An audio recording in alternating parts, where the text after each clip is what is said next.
everyone and namaste. Welcome back to my channel The Shining Stars by Shiny Gupta. तो कैसे हैं मेरे shining stars? One day is left and tomorrow is your exam.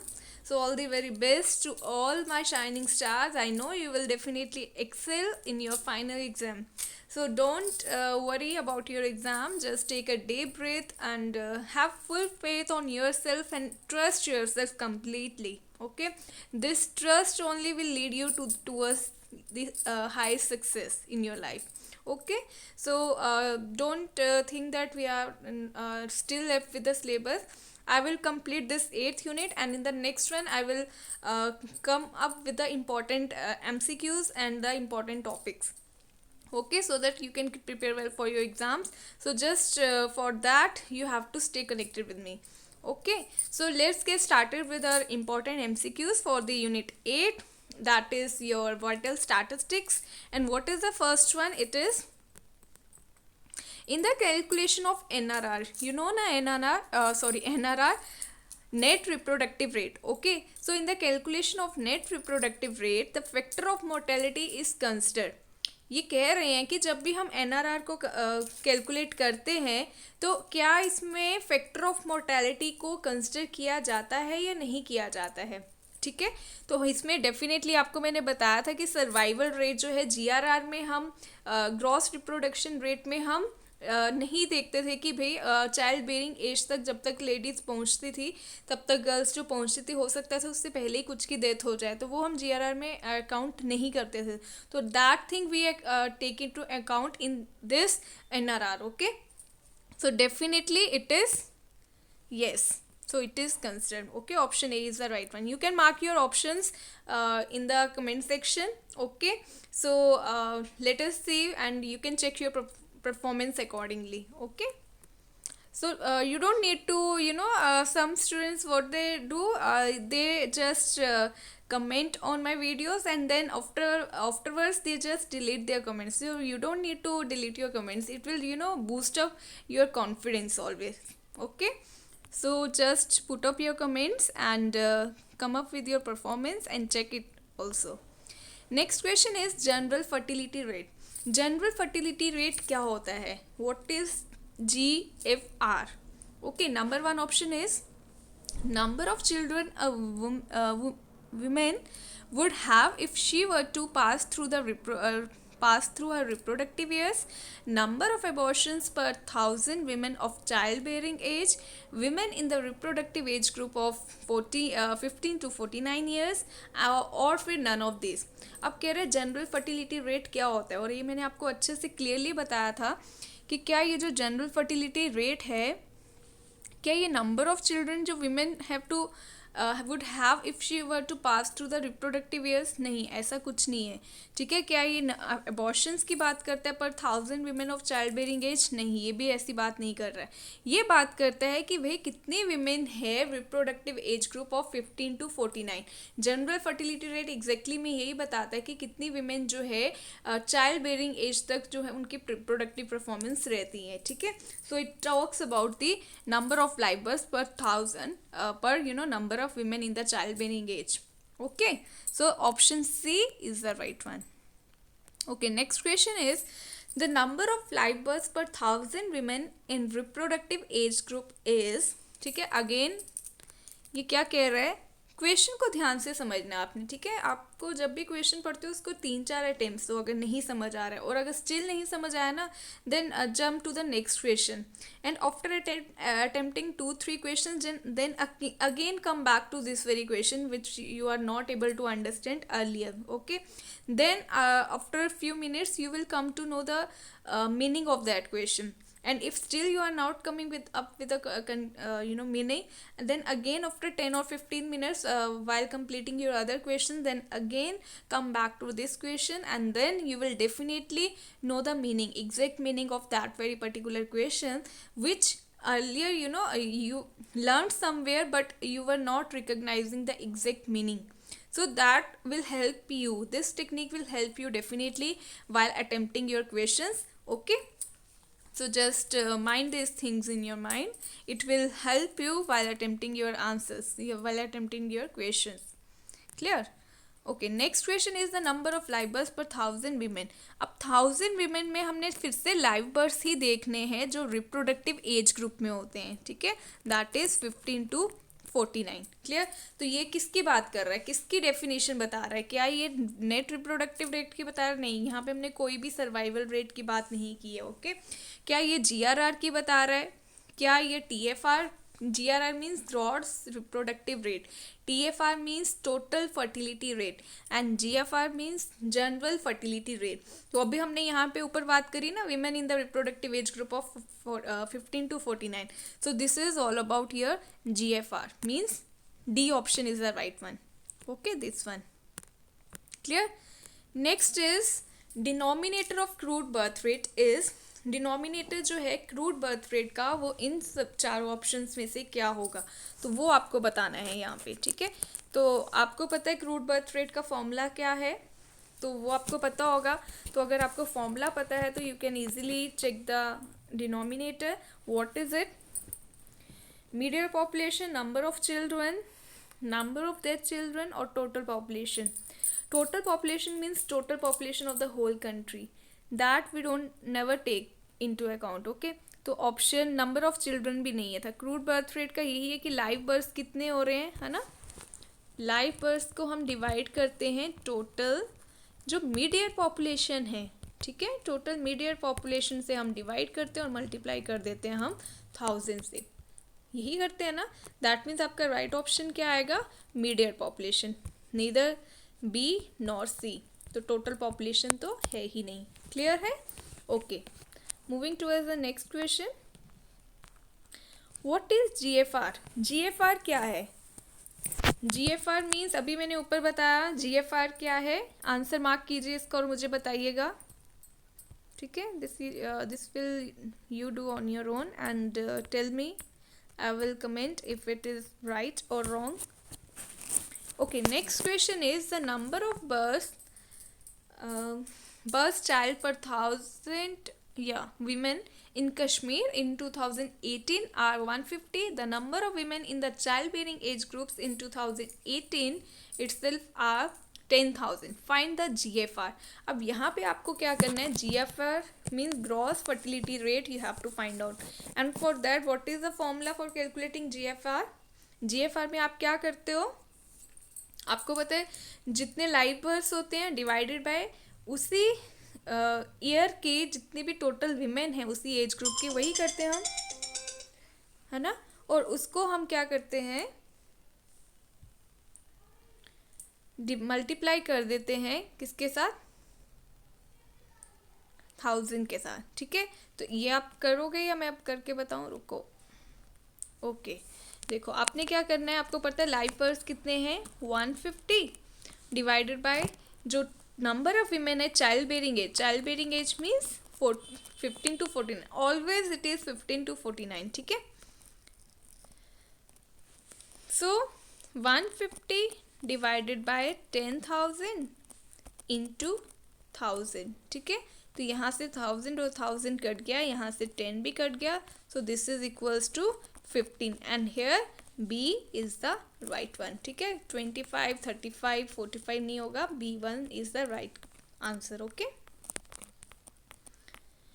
Okay, next is according to census 2011 how much was the total fertility rate in India. और आपको जो questions आने वाले हैं that is according to the census 2011, क्योंकि this one is the recent one. 2021 में होना था कंडक्ट, बट ड्यू टू ये कोरोना पैंडेमिक नहीं हो पाया, ठीक है। And it is always conducted in 2 phases, this you all know. And for this also government has come up with the mobile application also, Census of India 2021. So but due to some reasons and obviously because of corona pandemic they are not able to conduct this census. So let's see what they will do.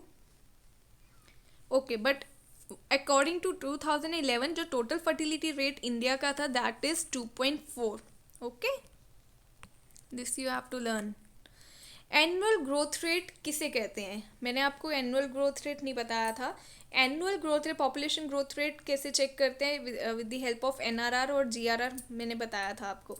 But annual growth rate means actually में आपके Indian economy के अगर किसी given year की हम बात करते हैं तो उसमें एनुअली मीन्स साल में ग्रोथ रेट कितना हुआ वो हमें कैसे पता चलेगा? वो हमें पता चलेगा कि भाई एक्चुअली में लाइव बर्थ कितने हुए हैं, ठीक है.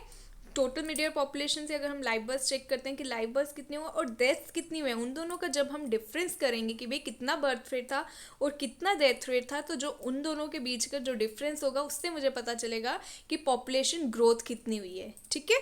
तो annual growth rate means CBR minus CDR means अगर हम इन दोनों को करेंगे माइनस, CBR मीन्स CBR का मतलब है crude birth rate and CDR means crude death rate. तो इन दोनों का जब हम डिफरेंस लेंगे तो उससे मुझे एनुअल ग्रोथ रेट पता चल जाएगा, ठीक है. सो ये भी नहीं होगा, ये आपको ध्यान से ऑप्शंस पढ़ने हैं, ठीक है. So option A is the right one. Next is sex ratio किसे कहते हैं? सेक्स रेशियो क्या होता है? 1 मेल पर 1000 फीमेल या 1000 फीमेल पर 1000 मेल्स या फिर number of female per 1000 male. Obviously it is number of females पर 1000 में. अगर हम 1000 मेल्स देखते हैं तो उसमें देखना है कि फीमेल्स का नंबर कितना है, कितनी फीमेल्स जो हैं वो बॉर्न है या कितनी फीमेल्स जो हैं एक्चुअली में है आउट ऑफ दिस 1000 मेल्स. तो ratio of number of females पर 1000 male is what is your sex ratio. Clear? Okay, next is birth rate किसे कहते हैं? Birth rate means live birth divided by 1000 midyear population या birth divided by 1000 midyear population, live birth by 10,000 या live birth bye 1000 population. अब देखो आपने odd even out करके भी आप अपने राइट ऑप्शन को ना चेक कर सकते हो. This I have already told. So I have shared many techniques regarding how to attempt the question paper, how to you can check the right option, ठीक है. तो वो मैंने प्रीवियस वीडियोस में बताया है, you can check it out. देखो यहाँ पे बर्थ की बात करी है सिर्फ, ठीक है, और 1000 मीडियर पॉपुलेशन बता रहे हैं. यहाँ पे लाइव बर्थ तो ठीक है, लेकिन यहाँ पे 10,000 मीडियर पॉपुलेशन, दैट मीन ये दोनों ऑप्शन गलत हो गए. अब यहाँ पे भी लाइव बर्थ ठीक था, लेकिन यहाँ पे 1000 पॉपुलेशन है, ऐसा भी कहीं नहीं है, ठीक है. तो ये वाला ऑप्शन जो है option A is the correct one, live birth divided by 1000 midyear population. क्योंकि हमेशा हम यहाँ पे मीडियर पॉपुलेशन लेते हैं, total population we don't take it. Okay okay, next one is what does infant mortality mean? Mortality you know ना, mortality का मतलब क्या है? डेथ रेट, है ना. लेकिन इन्फेंट मीन्स, इन्फेंट हम किसको कहते हैं? बच्चों को, है ना. कौन से बच्चे? जो कि 1 ईयर से बिलो, है ना. तो दैट मीन इन्फेंट मोर्टेलिटी क्या होगा? इस तरह से भी आप मीनिंग्स निकाल सकते हो, ठीक है, और राइट ऑप्शन जो है वो चेक कर सकते हो. अब देखो यहाँ पे number of deaths per 1000 live birth of children under the 1 year of age. Number of deaths per 1000 live birth of children under the 1 year of age, ठीक है. सेकेंड ऑप्शन कह रहा है जो डेथ हो रही है चिल्ड्रन की under the 5 years of age. Death of children before the age of 6 months. Death of children under the age of 3 years. तो ऐसा कुछ भी नहीं है, हम बताते हैं बिलो 1 ईयर, ठीक है. तो वो डेथ जो कि पर 1000 लाइव बर्थ हो रही है, जो भी 1000 लाइव बर्थ हो रहे हैं उनमें से हमने देखना है कि भाई हर साल जो है अंडर 1 ईयर ऑफ एज, 1 साल से पहले पहले उनमें से कितनी डेथ हो गई. तो this is what is infant mortality. अगर लाइव बर्थ हुए हैं ना 1 साल में, तो उसी 1 साल में जितने भी लाइव बर्थ हुए हैं, अब उनमें से कितने की डेथ हो गई, कितने इन्फेंट्स जो थे वो डेथ मतलब डेड हो गए हैं, ठीक है. तो this is what is infant mortality mean. The number of deaths, कितनी डेथ्स हो रही है पर 1000 लाइव बर्थ ऑफ चिल्ड्रन, ठीक है. तो लाइव बर्थ किसे कहते हैं? जो कि बर्थ ले चुके, आफ्टर प्रेगनेंसी की बात कर रहे हैं, ठीक है. तो पोस्ट प्रेगनेंसी के बाद तो जितने लाइव बर्थ हो गए, लेकिन ऐसे कुछ लाइव बर्थ होते हैं जो कि बिलो 1 ईयर ऑफ एज ही जिनकी डेथ हो जाती है. तो that we have to take into account in this very infant mortality method. Okay, next question is family size हम किसे कहते हैं? हम बोलते हैं ना आप फैमिली साइज क्या है, आपका फैमिली साइज क्या है. तो what this family size tells us about? Family size means total number of family members in the family, total number of female children born in the family, total number of children in the family, or total number of female children in the family considering the mortality. No, ये mortality का concept भी नहीं है। Family size देखो खुद में ही positive word बता रहा है ना कि फैमिली का साइज कितना है, तो मोर्टेलिटी उसमें नहीं आएगी। क्लियर। तो नंबर ऑफ चिल्ड्रन की भी नहीं है, पूरे फैमिली साइज यहाँ पे हम बात कर रहे हैं female children, sorry female children का नहीं आएगा। Total number of female children to the family भी नहीं होगा।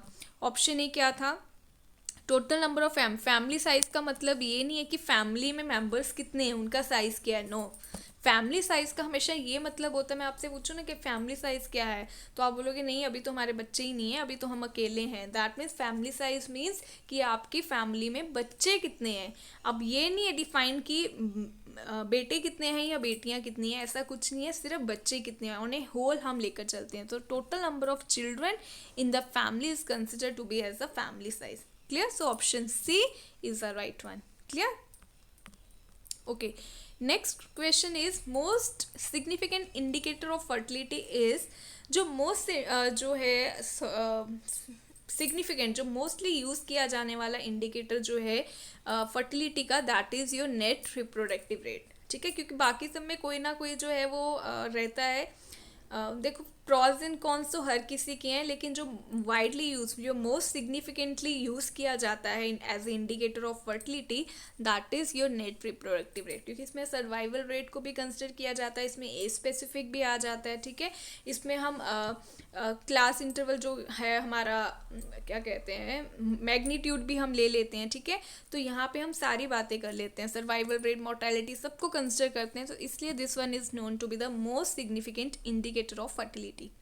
Clear? Okay. General fertility rate is indicator of complete family size, measure of fertility है, not better than crude birth rate है, या all of these है। क्या आएगा इनमें से? क्या जो जनरल फर्टिलिटी रेट हम यूज़ करते हैं क्या वो कंप्लीट फैमिली साइज को इंडिकेट करने के लिए करते हैं? आपको पता है मैंने मेजर ऑफ फर्टिलिटी में बताया है ना आपके, हमारे पास दो measures, measure of fertility, measures of mortality. और मेजर ऑफ फर्टिलिटी में we have studied crude birth rate, general fertility rate, then we have study a specific fertility rate, total fertility rate. तो obviously it is a measure of fertility. Clear? Not better than, ऐसा कुछ नहीं है कि ये crude birth rate से better है, नहीं, it is a measure of fertility. Clear होता है? जस्ट हमें ना कंफ्यूज कर देते हैं ये। Okay, next is vital statistics हम किसे कहते हैं? ये मैंने सबसे स्टार्टिंग में जब ये यूनिट स्टार्ट करा था तो बिगनिंग में ही मैंने आपको बताया था कि वाइटल स्टैटिस्टिक्स हम किसे कहते हैं। तो vital statistics is related to industry, और it is related to birth टेस्ट मैरिजेस, या it is related to house data, या फिर नन ऑफ दिस। तो आपको पता है इंडस्ट्री से रिलेटेड नहीं बात करते हैं हम, कुछ वाइटल इंपॉर्टेंट कुछ एस्पेक्ट्स की बात करते हैं। ठीक है, तो वो किससे जुड़े होते हैं? They are related to birth हो सकता है, डेथ्स हो सकती है, मैरिजेस, डाइवोर्सेस हो सकते हैं, डिजीजेस हो सकती है, सिकनेस हो सकता है। ठीक है, तो इन सभी एस्पेक्ट्स से रिलेटेड रहता है हमारा vital statistics. Clear? It is not related to housing data.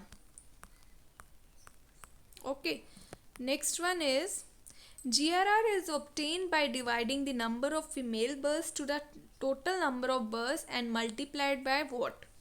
जो GRR है, GRR मीन्स समटाइम्स आपको इस तरह से भी क्वेश्चंस आ सकते हैं, ज़रूरी नहीं आपको पूरा कंप्लीट फ्रेज लिखा होगा, तो आपको खुद ही अंडरस्टूड होना चाहिए कि GRR यहाँ पे किसकी बात कर रहे हैं। तो GRR मीन्स यहाँ पे gross reproductive rate. Okay, gross reproductive rate. Clear? तो gross reproductive rate is divided is obtain by dividing the number of female birth.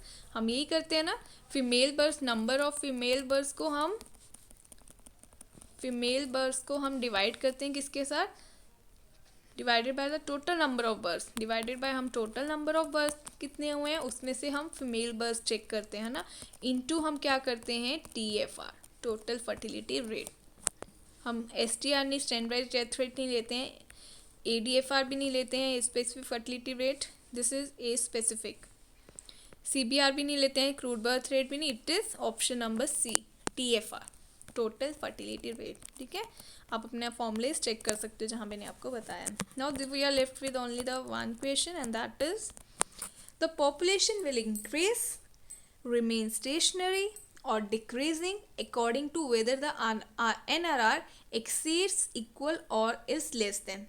कह रहे हैं पॉपुलेशन जो है वो इंक्रीज करती है जब एनआरआर जो होगा एक्सीड करेगा। तो अगर एनआरआर जो है एक्सीड करेगा मीन्स बढ़ेगा तो पॉपुलेशन भी बढ़ेगी, ठीक है। अगर एनआरआर जो है वो इक्वल होगा, ठीक है, तो हमारी पॉपुलेशन भी स्टेगनेंट स्टेशनरी होगी, ठीक है। और अगर एनआरआर जो है वो डिक्रीज करेगा तो हमारी पॉपुलेशन भी क्या करेगी, लेस देन हो जाएगी।